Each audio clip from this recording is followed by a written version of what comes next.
It was Elvis's first major appearance north of the Mason-Dixon line that made a lasting impression on Hawley Fechner. Show me where he was on stage here. Hawley still mops the stage where Elvis stood at Brooklyn High 40 years earlier. Right about here is where Elvis was. What was he doing up here? He was moving. You never forget that, huh? I won't forget that. Nobody did that. Where did you sit out there? Where were you sitting? Do you remember? I was about, I was in the middle, about maybe the 5th row. Oh, you had good seats, huh? Oh, yes. Did you know who Elvis was at the time? No, we didn't. But when he left, he took my heart. For my darling. We tried to sell him to Perry Como, and Como's manager told me, he said, "This is garbage." He said, "You'll destroy yourself playing music like this." But Randall did book Presley on the Dorsey Brothers national TV show. Part of the deal I made was that I would introduce him. We think tonight that he's going to make television history for you. We'd like you to meet him now, Elvis Presley, and here he is. If I had not been in the same place at the same time and hadn't gotten him the shows that I got him, Well, get out of that kitchen and rattle those pots and pans. and the word that spread because of the power of Cleveland as a hit-making town, he would not have had the same effect. 1 for the money, 2 for the show, 3 to get ready. Now go, Cat-Toe. Don't you step on my blue suede shoes.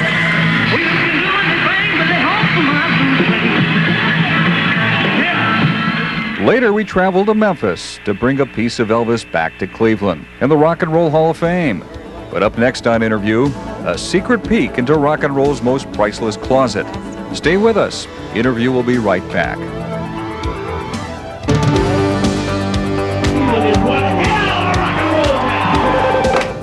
Rock and Roll Hall of Fame Museum. We're doing George. Let's take one Clinton and one Collins and All right. put it out put it out there first, and then see what we're really dealing with. Welcome to Rock Central. Oh, Nancy. Come here, we need you to play Bootsy Collins. Headquarters of the Rock and Roll Hall of Fame. Here's your guitar, Debbie. From now until late August, Doesn't she look like George? It's just this amazing. place will be rockin' with activity. What we're doing is we're laying out platforms. Within the museum, there are going to be a series of open platforms. Rock Hall Executive Director Dennis Berry is the leader of this band of about a dozen exhibit preparers. This is going to be one exhibit? Exactly. And it's going to be, what, the funk exhibit? Yeah, it's George Clinton and Parliament Funkadelic. So far, 3,000 items. Anything from from the Atomic Dog Shoes being one. From more than 300 donors and lenders. A poster of the Who being. Representing 150 artists. A letter, you know, from Simon and Garfunkel or something. Have been collected. Is it difficult getting this stuff from the artists? Or from the Depends donors? on the artist. Yeah. Some artists are just absolutely in love with the project and are a delight to work with. Others are a little more reluctant, or in some cases they haven't saved all that much either. So it depends. When items come in, they are checked. Because the interesting part actually is that lining. Often repaired. We have guitar conservators who are touching up all our guitars. Logged. The shoes are in, the boots are in. And then stored. We get items in all various conditions. I mean, Eileen Shepard Gallagher oversees the registorial process. some items are pristine, almost like they were never worn, and others seem very well worn. Historical items, like Roger Daltrey's outfit from the Rolling Stone Rock and Roll Circus. I can't be held responsible for wrong behavior. This is Grace Slick's outfit. She was with who? She was with Jefferson Airplane. We have Curtis Mayfield. Curtis Mayfield. Wonderful Superfly pants. Frankie Valli. Frankie Valli. These are the Everly Brothers. Are you serious? Tap shoes from when they were Kids. little, like 10 years old.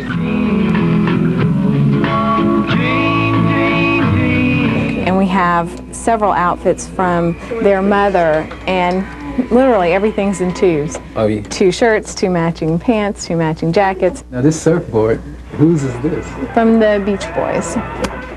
Who else? These just came in, they haven't been logged in yet. We're looking at Carl Perkins, Willie Pittman. when the museum opens. These are lyrics to the night they drove Old Dixie down. There'll be more than 50 display platforms. All this stuff came from a donor or a relative or? It came from Robbie Robertson. Robbie Robertson? Oh, okay. Including a display featuring shock rocker Alice Cooper. And so then there's that hat and that hat. And the costume. So we'll have a mannequin for that, obviously. All right. Alice Cooper, his stage show is really theatrical. You've seen some of his concerts? I haven't seen his concerts, but I've been doing all the research. Basically, where Debbie goes through all the stuff and numbers it and logs it into the computer. 156 days and counting. Yeah, we're getting it in dailies. That's how long before the doors of the Rock Hall swing open. We got 3 shipments in this week. A standing tribute to the legends of rock and roll. Are you almost done? No. You will be done by Labor Day weekend. Absolutely, without a doubt. I love it up here, I really do. I think this is probably the best part of the space right here. To Rock Hall director Dennis Berry, there isn't anything he doesn't like about the way this place looks or works. It's pretty amazing right here. One exhibit that I like a lot is the one we're facing right here. It's an empty wall right now, but it'll be a series of television screens. Rock and roll has got to go. On those big screens will be scenes like this. Do you play rock and roll music? Oh, no, sir. I consider it degrading, deteriorating, and degenerating. That exhibit, Don't Knock the Rock, is one of 24 films being produced for the Hall of Fame at Colossal Pictures in New York, under the guidance of the Cleveland Rock Hall executives. Editors search through an immense collection of 1,200 hours of rock and roll films and tape. From collectors, right. From independent filmmakers, from various archives, private archives.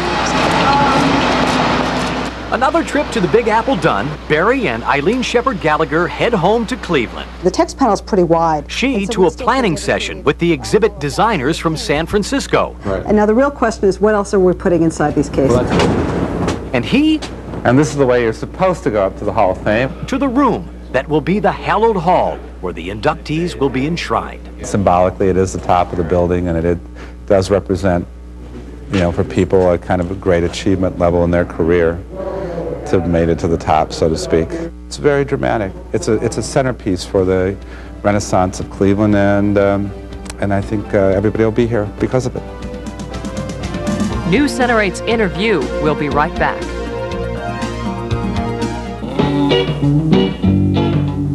Jim Henke and Tim Moore taking a rock and roll road trip. Destination, Memphis. Long distance information, give me Memphis, Tennessee. Home of the blues. Rockabilly.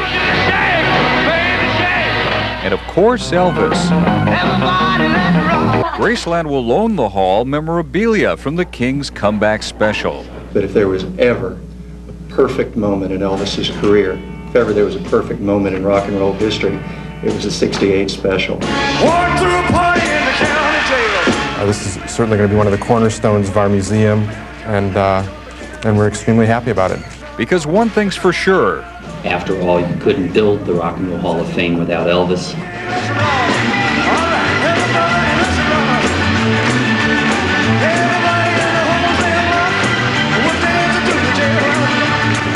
Oh, so Tim, have you heard the big news? What's that? Well, about who's going to be here in September for the big grand opening? Well, I haven't, but obviously you know something. Oh, yeah, I'm connected. A lot of big names are being thrown around, from the Beatles, to the Rolling Stones, to the King. The King? Which King? Larry King? Don King? Who? I'll give you a hint. He wore a black leather suit for his 1968 comeback special. Ah, that was my favorite. I know which King you're talking about. Yeah, well, we have Carl Monday checking it out, and we'll keep you posted. But regardless who is here for the grand opening, we hope that you have enjoyed this interview about the Rock and Roll Hall of Fame and Museum. A lot of people are working very hard to make Cleveland's Rock Hall a very special place. It's something that I.M. Page said that we want to leave you with. It will be the people who visit the Rock and Roll Hall of Fame and Museum who will breathe into it its life. We thank you for being with us this evening, and we hope to see you again on another edition of New Center 8's Interview.